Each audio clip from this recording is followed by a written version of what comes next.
That's right, guys. It's me, James Swinney, coming at you from the New York Stock Exchange on this beautiful Thursday afternoon in New York City. And I have to say a few more things, right? Number one, I know Chelsea did not win yesterday's game, but they did get a draw. That's something, right? That's better than a loss. Number two, we only have one more day left until the weekend. And with that said, here's even more good news, better news, the best news. It's after 4 o'clock. The markets are closing. That's right. It's happy hour in New York City.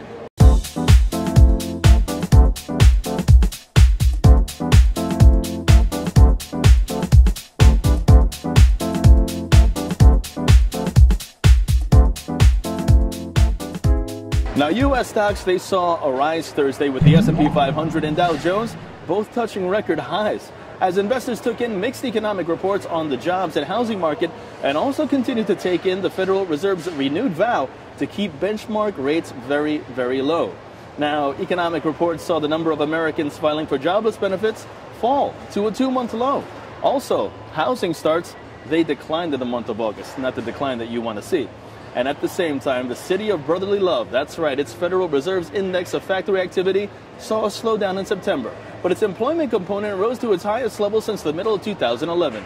Mixed news for Philadelphia. And when teamed with the Federal Reserve on Wednesday, reiterating its considerable time wording in reference to just how long it would hold off on lifting interest rates, as well as a flurry of action on the corporate front, it looked to be quite the strong day for the big board, where for every 5 shares falling, roughly 9 gained right here at the New York Stock Exchange.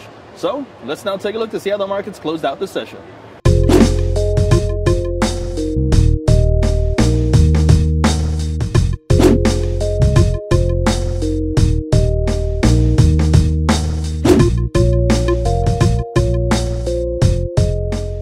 And on the corporate front, it was a busy day indeed. We first begin with Peabody Energy dropping after Goldman Sachs downgraded the coal mining company to sell from neutral. Rite Aid falling after the drugstore chain reduced its full-year profit outlook. Pier 1 Imports falling after the retailer cut its 2014 earnings forecast. Conagra Foods rising after the food producer reported better than expected first quarter earnings results. And the big story of the day, and tomorrow as well, and I guess for the week for the most part besides the Fed, is Alibaba Group Holding, which plans to select a price for its initial public offering overnight.